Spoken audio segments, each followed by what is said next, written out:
Je m'appelle Olivier Courty, j'ai bientôt 30 ans. J'ai une formation de menuisier que j'ai réalisée en 2 ans d'apprentissage. J'ai eu l'occasion de travailler en menuiserie pendant 6 ans.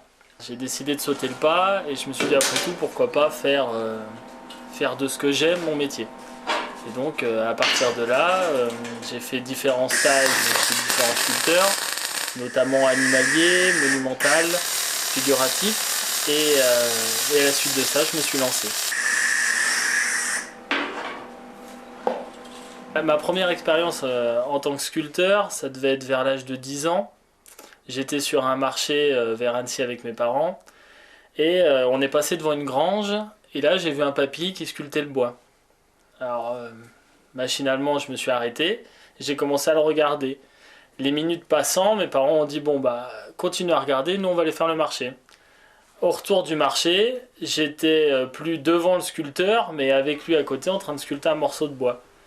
L'après-midi, j'étais dans son atelier et j'ai passé toute l'après-midi à sculpter le bois. Les matériaux que je travaille sont le plâtre, l'argile, la terre, le béton cellulaire, l'acier, l'inox, l'aluminium, le bronze, la carrosserie automobile, la résine. J'ai différents matériaux de prédilection, je dirais. J'aime beaucoup l'acier, l'inox, l'aluminium. Je trouve que ça a une particularité assez intéressante dans la ligne, dans le dessin, dans la pureté des traits. Après, pour tout ce qui est modelage, on est plus sur du plâtre, de l'argile. Je pense être influencé par différents artistes, ça me paraît incontournable.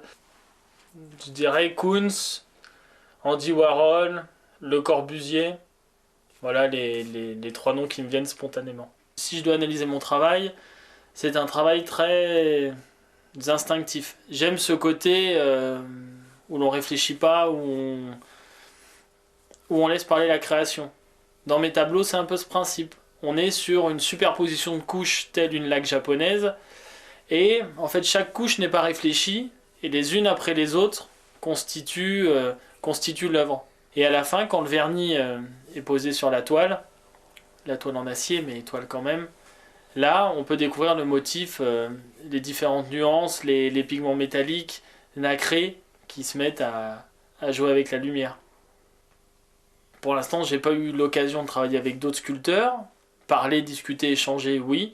Après, travailler, non. Je pense que c'est plus un travail sur moi-même et je dirais peut-être me chercher en tant qu'homme à travers mon travail, essayer de creuser au fond de moi. Il y a différentes phases dans la réalisation d'une sculpture. Ça commence, je dirais, presque comme une esquisse. Sauf qu'à la place du crayon, on a une bande de métal. J'en cintre une deuxième, une troisième, enfin voilà. Je cherche mon coup de crayon et là, 2 points de soudure et la sculpture est montée. Si les lignes me vont, il y a toute la partie soudure. Une fois que la soudure est faite, on a tout ce qui est, on utilise ce terme plutôt dans la fonderie d'art, mais je dirais la ciselure. Donc tout ce qui est d'éliminer toute trace d'usinage. À la suite de ça, il y a 2 couches d'après. L'après, c'est ni plus ni moins une peinture épaisse, donc en 2 couches pour créer une épaisseur que l'on puisse poncer. Une fois que cette phase-là est terminée, il y a la phase peinture, donc nettoyage, dégraissage, dépoussiérage, avec tampon d'essuyage, de façon à ce qu'il n'y ait plus une poussière sur la pièce, après peinture, puis vernis. Pour faire une pièce, on va être moins d'1 minute. On est un peu vraiment comme un coup de crayon. Alors les voiles,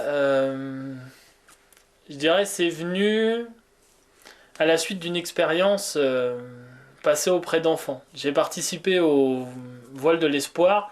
C'est une manifestation qui doit regrouper à peu près 100 enfants, 50 voiliers. Et ces enfants sont en rémission de cancer en fait. Première fois que je monte sur un bateau, première fois que je suis confronté à la maladie des enfants.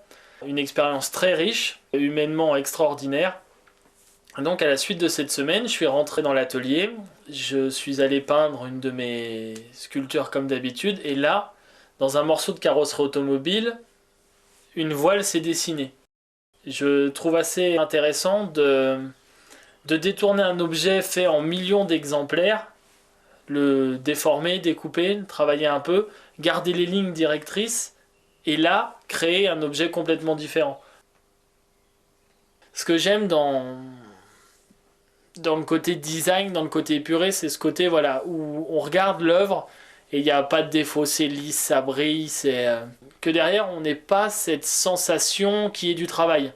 Et j'aime ce côté presque naturel, ce côté où le travail transpire pas de l'œuvre. L'idée c'est d'arriver je dirais, à couper les connexions avec le cerveau. Chercher le geste qui ne résulte pas de l'intellect. Qu'on soit dans l'émotion, dans la sensation, dans le toucher, dans le tactile, dans ce petit moment de grâce, je dirais, où le cerveau arrête de penser, les mains agissent et la création se fait. Comment? Voilà, ce petit côté, je dirais, très instinctif et très sensoriel.